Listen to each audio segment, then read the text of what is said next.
அனைவருக்கும் வணக்கம். நம்ம daily banking and SSC point of வியூல 5 கொஸ்டின்ஸ் கரண்ட் அஃபேர்ஸ்ல பார்க்குறோம். இன்னைக்கு என்ன கொஸ்டின்ஸ் இருக்கு அப்படிங்கிறத பார்ப்போம். First question, which two Indian cities has been added to the list of global wetland cities network அப்படின்னு சொல்லி கேட்டிருக்காங்க. So global wetland cities network அப்படின்னு பார்த்தோன்னா ஆல்ரெடி 31 சிட்டிஸ் வந்து இருந்துச்சு. அதில் 2 இந்தியன் சிட்டிஸை வந்து இப்போ ஆட் பண்ணியிருக்காங்க. ஸோ 2 இந்தியன் சிட்டிஸ் எதெல்லாம் அப்படின்னு பார்த்தோம்னா நமக்கு இங்கே ஆப்ஷன் ராங்காக இருக்கு. இந்தோர் அண்ட் உதய்பூர். சரிங்களா, இந்தோர் அண்ட் உதய்பூர் அப்படிங்கிறது தான் நமக்கு கரெக்ட் ஆன்சர். சரிங்களா, Indore and Udaipur. So Indore and Udaipur அப்படிங்கிறது தான் நமக்கு கரெக்ட் ஆன்சர். ஓகேவா, அடுத்தது, which of the following is a condition in which the body's immune system attacks the nerves அப்படின்னு சொல்லி கேட்டிருக்காங்க.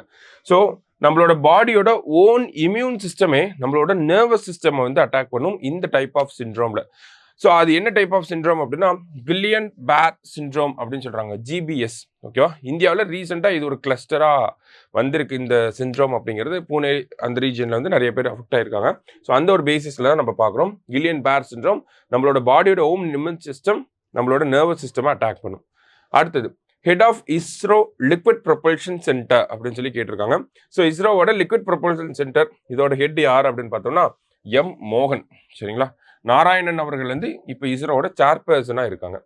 அடுத்தது, which of the following is ISRO's 100th mission அப்படின்னு சொல்லி கேட்டிருக்காங்க. இஸ்ரோவோட 100th மிஷன், இஸ்ரோட ஃபர்ஸ்ட் மிஷன் 1979 ரோஹிணி ராக்கெட் அப்படின்னு சொல்லுவாங்க. 100th மிஷன் பார்த்தோம்னா நமக்கு ஜிஎஸ்எல்வி F-15 அப்படிங்கிறது தான் 100th மிஷனாக இருக்கு. சரியா, லாஸ்டா, consider the following statements about Acer survey அப்படின்னு சொல்லி கேட்டிருக்காங்க. ஏசர் அப்படிங்கிற சர்வே என்ஜிஓ பிரதம் எடுக்கக்கூடிய ஒரு சர்வே. ஓகேங்களா, என்ஜிஓ பிரதமோட சர்வே. ஸோ இந்த ASER survey annual school education report அப்படின்னு சொல்லுவாங்க. அதுபடி பார்க்குறப்ப 23.4% of class 3 students are able to read a class 2 text. 44.8% of class 5 students are able to read a class 2 text அப்படின்னு சொல்லி கொடுத்துருக்காங்க. அதாவது ஒரு 2வது படிக்கக்கூடிய மாணவரோட புக்கை வந்து 3வது படிக்கக்கூடிய மாணவர்னால ரீட் பண்ண முடியுது. 100 பேர் இருக்காங்கன்னா அதில் எவ்வளோ பேர்னால ரீட் பண்ண முடியுதுன்னா 23 பேர்னால ரீட் பண்ண முடியுது. அதே மாதிரி 2வது படிக்கக்கூடிய மாணவரோட புக்கை 5வது படிக்கக்கூடிய மாணவர்னால ரீட் பண்ண முடியுது. எத்தனை பேர்னாலனா 44 பேர்னால. 100 பேர் இருக்காங்கன்னா அதில் 44% மேலே.